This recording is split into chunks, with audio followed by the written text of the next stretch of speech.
Sir, അടുത്ത തിരഞ്ഞെടുപ്പുകളെ മുൻനിർത്തി UDF അതിന്റെ വിപുലീകരണ ഘട്ടത്തിൽ നിൽക്കുകയാണ്. ഇപ്പം മാണി ഗ്രൂപ്പ് എപ്പോഴും നമ്മൾ പറയാറുണ്ട് അങ്ങോട്ടോ ഇങ്ങോട്ടോ എന്നുള്ളൊരു ചാഞ്ചാട്ടത്തിലാണ്.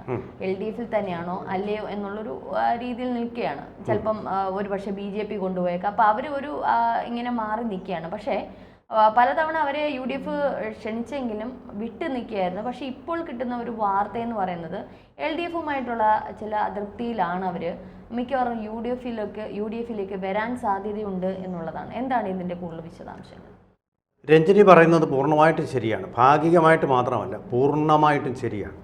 എന്താണെന്ന് വെച്ചാൽ ഇതുവരെ സംഭവിക്കാത്ത ഒന്ന്, കേരള കോൺഗ്രസും UDFുമായിട്ട് ഉള്ള ബന്ധത്തിൽ സംഭവിക്കാത്ത ഒന്ന് ഇന്നലെ സംഭവിച്ചു കഴിഞ്ഞു. അത് അതിൻ്റെ രാഷ്ട്രീയ പ്രാധാന്യം മാധ്യമങ്ങൾ മനസ്സിലാക്കിയിട്ടുണ്ടോ എന്നെനിക്ക് സംശയമാണ്. അതായത് ജോസ് കെ മാണി ഇന്നലെ വളരെ ശക്തിയും യുക്തിയും ഉപയോഗിച്ചുകൊണ്ട് തന്നെ പറഞ്ഞു, ഉടൻ തന്നെ നിയമസഭാ സമ്മേളനം വിളിച്ചു ചേർക്കണം. എന്ത് കാര്യത്തിനാണ് എന്നാണ് രഞ്ജിനി ഊഹിക്കുന്നത്? ഇത് നമ്മളെല്ലാവരും വിചാരിക്കും ഒരു പക്ഷേ മെഡിക്കൽ കോളേജ് പ്രശ്നം, അതിനെ തുടർന്നുള്ള പ്രക്ഷോഭം, കോട്ടയത്താണല്ലോ അത്. പക്ഷേ അല്ല, ഇത് മലയോര കർഷകരുടെ വലിയ സമ്മർദ്ദം ജോസ് കെ മാണിക്കും കേരള കോൺഗ്രസിനും അനുഭവപ്പെടുന്നു എന്നുള്ളതിൻ്റെ ഒരു തെളിഞ്ഞ പ്രകടനമായി നടന്ന പത്രസമ്മേളനമാണ്. വളരെ ശക്തമായിട്ട് അദ്ദേഹം ആവശ്യപ്പെട്ടിരിക്കുകയാണ്. അതായത് ഉടനെ നിയമസഭ കൂടി ഇതിനൊരു ശാശ്വത പരിഹാരം ഉണ്ടാക്കണം. കഴിഞ്ഞ ദിവസം ഒരു പുലിയെ കൂട്ടിൽ കയറ്റി ഏതാണ്ട് 90 ദിവസത്തെ 3 മാസത്തെ കാത്തിരിപ്പിന് ശേഷം. പക്ഷേ അതേസമയം തന്നെ നാട്ടുകാരെല്ലാം എന്തൊരു പ്രക്ഷോഭത്തിലായിരുന്നു. അത് എത്ര ആളുകളാണ് കൂടിയത്. ആംബുലൻസ് പോലും അവിടെ വരാൻ സമ്മതിച്ചില്ല, പുലിയെ കൊണ്ടുപോകാൻ സമ്മതിച്ചില്ല. അപ്പോൾ മലയോര കർഷകർക്ക് വളരെയധികം പ്രതിഷേധമുണ്ട്. ഒരു പക്ഷേ ഈ യൂത്ത് കോൺഗ്രസ് നടത്തുന്ന ഈ പ്രക്ഷോഭത്തേക്കാൾ കൂടുതൽ പ്രതിഷേധം അവരിലുണ്ട്. ആ പ്രതിഷേധം അവരാരോടാ പ്രകടിപ്പിക്കുന്നത്? അതിൻ്റെ ലോജിക്കിലേക്ക് വരാം. ആരോടാ പ്രകടിപ്പിക്കുക? സാധാരണഗതിയിൽ ഇടവകകളാണ്. ഇടവകകളിലെ സഭകളിലെ അവിടുത്തെ വൈദികന്മാരോടാണ്, പള്ളിയിലച്ചന്മാർ എന്ന് പച്ച മലയാളത്തിൽ പറഞ്ഞു. ആ പള്ളിയിലച്ചന്മാരുടെ സമ്മർദ്ദം അങ്ങോട്ട് പോകും ബിഷപ്പിലേക്കും. ഈ ബിഷപ്പുമാരുടെ സന്ദർഭം, ബിഷപ്പ് ഹൗസിൻ്റെ ഈ സമ്മർദ്ദം അങ്ങോട്ടാണ് പോകുന്നത്? കേരള കോൺഗ്രസ് കത്തോലിക്ക സഭയുടെ പാർട്ടിയാണെന്ന് നിങ്ങൾ പറഞ്ഞിട്ട് എന്താ പ്രയോജനം? കർഷക മക്കൾ സഹിക്കുന്ന ദുരന്തം കണ്ടിട്ടില്ലേ? അവർ കുരിശ് ചുമക്കുകയല്ലേ? അൽമായർ കുരിശ് ചുമക്കുകയല്ലേ? അവരുടെ ജീവന് ഭീഷണിയല്ലേ? നീ എന്ത് കുന്തമാണ് ചെയ്തത്? ഈ ജോസ് കെ മാണി കത്തോലിക്ക സഭയുടെ പാർട്ടിയാണെന്നും പറഞ്ഞ് നിൻ്റെ അപ്പൻ ചെയ്തതുപോലെ എന്തെങ്കിലും നീ ചെയ്തിട്ടുണ്ടോ? നീ എന്തെന്ന് കാണിക്കുന്നത്?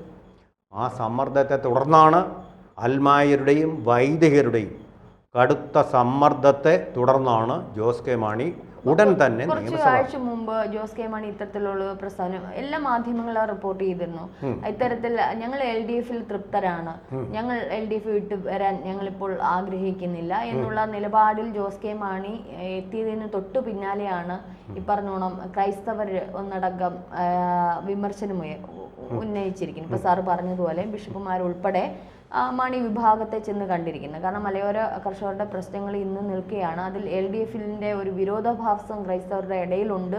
ഒന്നും അവർക്ക് വേണ്ടി ചെയ്യുന്നില്ല എന്നുള്ളത്. അതാണല്ലോ നമ്മൾ നിലമ്പൂർ കണ്ടത്. മലയോര പ്രദേശത്തുള്ള കർഷകരുടെ ഒരു വിരോധാഭാസം തന്നെയാണ് LDF അവിടെ നില പൊട്ടാൻ കാരണം. പക്ഷേ മാണിക്ക് ഒരു പക്ഷേ മാണിയിലുള്ള ചില ആൾക്കാർക്ക് LDFിനോട് വിരോധം ഉണ്ടെങ്കിൽ മാണിക്ക് അത്തരത്തിലുള്ള ഒരു വിരോധമില്ല, പക്ഷെ ഒരു അതിർത്തി ഇല്ല. പക്ഷേ നിർബന്ധിതമായിട്ട് UDFിലേക്ക് ചേരേണ്ടുന്ന ഒരവസ്ഥയിലേക്ക് വന്നെത്തി എന്നുള്ളതല്ലേ ഇതിൽ നിന്ന് അറിയാൻ പറ്റിയത്? ഇതിൽ നിന്നിപ്പം രഞ്ജിനി പറയുന്നതിനേക്കാളിലൊക്കെ വലിയ ബൃഹത്തായ സമ്മർദ്ദം ഒന്നുണ്ട്. ഇപ്പോൾ നോക്കൂ, PJ ജോസഫ് നേരത്തെ തന്നെ പോയി കഴിഞ്ഞു. PJ ജോസഫിൻ്റെ ശതാഭിഷേകം എന്നൊക്കെ പറഞ്ഞ് വലിയ ആൾക്കൂട്ടവും ഒക്കെ സംഘടിപ്പിക്കുന്നുണ്ട്. ഒരു വശത്ത് അദ്ദേഹത്തിൻ്റെ മകനെ രാഷ്ട്രീയത്തിലേക്ക് കൊണ്ടുവരുന്നു. കുറച്ചുകൂടി കേരള കോൺഗ്രസ് ജോസഫ് വിഭാഗം പുഷ്ടിപ്പെടുകയാണ്. അത് ഇവർക്കൊരു ദോഷം ചെയ്യുന്ന കാര്യമാണ്. രണ്ടാമത്തെ കാര്യം, മാണി സാർ നേരത്തെ പോയി കഴിഞ്ഞു. അതോടുകൂടി കേരള കോൺഗ്രസ് ജോസഫ് വിഭാഗത്തിൻ്റെ ശക്തി ഗണ്യമാം വിധം മധ്യ കേരളത്തിൽ കുറഞ്ഞിട്ടുണ്ട്. പൂർണ്ണമായിട്ടും ഇല്ലാതെ ആയിട്ടില്ല എന്നല്ല ഞാൻ പറയുന്നത്. മാസ് ബേസ് ഇപ്പോഴും അവർക്കുണ്ട് എന്നുള്ളത് നേരാണ്. പിന്നെ അതുപോലെ തന്നെ LDFിനോടൊപ്പം ചേർന്ന് നിൽക്കണോ എന്നൊരു ചിന്ത കൂടി അൽമായരിൽ വളർന്നു വരുന്നുണ്ട്. കാരണം ഇത്ര അധികം ജനവിരുദ്ധമായിട്ടുള്ള നടപടികൾ കൊണ്ട് പ്രക്ഷോഭം വിളിച്ചു വരുത്തുന്നു.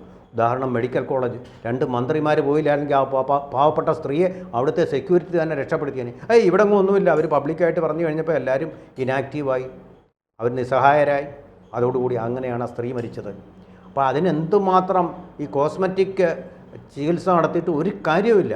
അത് ശരിക്കും വലിയ ആഴത്തിലുള്ള ഒരു മുറിവാണ് കേരളീയ മനസ്സിൽ ഏൽപ്പിച്ചിരിക്കുന്നത്. തീർച്ചയായിട്ടും ഈ കോട്ടയത്തെ ജനങ്ങളിൽ കൂടുതലും അൽമായർ തന്നെയാണ്. ആ അൽമായരിൽ വൻപിച്ച തോതിലുള്ള പ്രതിഷേധം അത് ഉണ്ടാക്കിയിട്ടുണ്ട്. അപ്പോൾ ഇങ്ങനൊരു നാറിയ മുന്നണിയോട് ഒട്ടിച്ചേർന്ന് നിന്നാൽ അത് വലിയ ആവശ്യമുണ്ടോ? നമ്മൾ പിണറായി വിജയൻ തന്നെ പറഞ്ഞിട്ടുണ്ട്, പാപിയോടൊപ്പം ചേർന്നാൽ ശിവനും പാപിയായിട്ട് തീരും എന്ന് പറഞ്ഞതുപോലൊരു അവസ്ഥ ഇപ്പോൾ സംജാതമായിട്ടുണ്ട്. യൂത്ത് കോൺഗ്രസിൻ്റെ അതിശക്തമായിട്ടുള്ള പ്രക്ഷോഭം ഇപ്പോൾ നടന്നുകൊണ്ടിരിക്കുന്നത്. ഇപ്പോൾ യൂത്ത് കോൺഗ്രസ് മാത്രമാണ് ഇപ്പോൾ പ്രതിപക്ഷമായിട്ട് പ്രവർത്തിക്കുന്നത്. അപ്പോൾ അതിൻ്റെ അലമാലകൾ കേരളത്തിലുടനീളം, കോട്ടയത്ത് വളരെ ശക്തമായിരുന്നു. അവർ ബാരിക്കേഡ് തകർത്തുകൊണ്ട് പോയി. അപ്പോൾ അതൊരു ജനപക്ഷമാണത്. അത് യൂത്ത് കോൺഗ്രസിൻ്റെ പക്ഷമല്ല, ജനങ്ങളുടെ പിന്തുണ അതിനുണ്ട്. അപ്പോൾ അങ്ങനെ പറയുമ്പോൾ കേരള കോൺഗ്രസ്സിന് കളം മാറി ചവിട്ടേണ്ടിയിരിക്കുന്നു. എന്നും മാത്രമല്ല, അടൂർ പ്രകാശാണല്ലോ ഇപ്പോൾ കൺവീനർ, UDFിൻ്റെ കൺവീനർ. അദ്ദേഹം പാർട്ടികളെ ഇങ്ങോട്ടെടുത്തെങ്കിൽ മാത്രമേ അടുത്ത തവണ UDFിന് ജയിക്കാൻ കഴിയുള്ളൂ എന്ന രാഷ്ട്രീയ പാഠം പഠിച്ചയാളാണ്. പക്വമതിയും പ്രായോഗികമതിയുമാണ്. അദ്ദേഹം CPIയെ വിളിച്ചു. CPI വരുമോ എന്നുള്ളത് എനിക്ക് ഉറപ്പില്ല. പക്ഷേ കേരള കോൺഗ്രസിനെ വേണ്ട വിധം വിളിച്ചാൽ അവരിങ്ങ് വരും. അവർക്കിങ്ങനെ ഈ മുന്നണിയിൽ തന്നെ നിൽക്കണമെന്നില്ല. എന്നു മാത്രമല്ല, രഞ്ജിനി പറഞ്ഞ ഒരു കാര്യം, അതായത് BJPയിലേക്ക് കുറേ ക്രിസ്ത്യാനികൾ ഇപ്പോൾ ആകൃഷ്ടരായിട്ട് പോകുന്നുണ്ട്. കാരണം വഖഫ് നിയമം പോലെ അവർ നേരിടുന്ന ഭീഷണിക്ക്, അതുപോലെ സാമ്പത്തികമായിട്ട് അവരെ മറികടന്നുകൊണ്ട് മറ്റൊരു സമുദായം വരുന്നത് ഇവരെ വലിയൊരു ആഘാതത്തിലാക്കിയിട്ടുണ്ട്, ഷോക്കിലാക്കിയിട്ടുണ്ട്. അതുപോലെ പാലാ ബിഷപ്പിന് മുമ്പിൽ നിന്ന് കരുതിക്കോ കുന്തിരിക്കവും മലരും കരുതിക്കോ കാലന്മാർ വരുന്നുണ്ട് എന്ന് പറഞ്ഞ് പാടിയ ആൾക്കാർക്കെതിരെ ശക്തമായിട്ടുള്ള നടപടി സ്വീകരിക്കാതും, അതുപോലെ തന്നെ ഈരാറ്റുപേട്ടയിൽ നടന്ന സംഭവങ്ങളും പള്ളികളെയൊക്കെ തകർക്കാൻ വേണ്ടി നടത്തിയ സംഭവങ്ങളും, പള്ളികളുടെ ആ ശക്തിയും, ഒരു ശക്തി സ്തംഭമാണ് ഓരോ നാട്ടിലും പള്ളി. അല്ലെ, എല്ലാ മതങ്ങളും ചേർന്ന് ചർച്ച ചെയ്യുന്ന ആൾക്കാരാണ് ഈ പള്ളിയിലച്ഛന്മാർ. നാട്ടിലൊരു ഗുരുതരമായ പ്രശ്നമുണ്ടായ പള്ളിയിലച്ഛനാണ് ജാതിയും മതവും നോക്കുക പരിഹാരം ഉണ്ടാക്കുന്നത്. അങ്ങനൊരു സംവിധാനമാണ് ഇടവക. അവിടങ്ങളിലൊക്കെ ഇവർക്ക് വലിയ തോതിലുള്ള ഇടിവ് സംഭവിക്കുകയാണ്. അവരുടെ മാർക്കറ്റിംഗ് വളരെയധികം ഇടിവ് സംഭവിച്ചുകൊണ്ടിരിക്കുന്ന ഒരു അവസ്ഥയിൽ അവരുടെ ഒരു സ്റ്റഡി അനുസരിച്ച് അവർക്ക് കളം മാറി ചവിട്ടേണ്ടി വരും. UDFിനോടൊപ്പം ചേർന്ന് കഴിഞ്ഞാൽ UDF വിജയിക്കുകയും ചെയ്യും.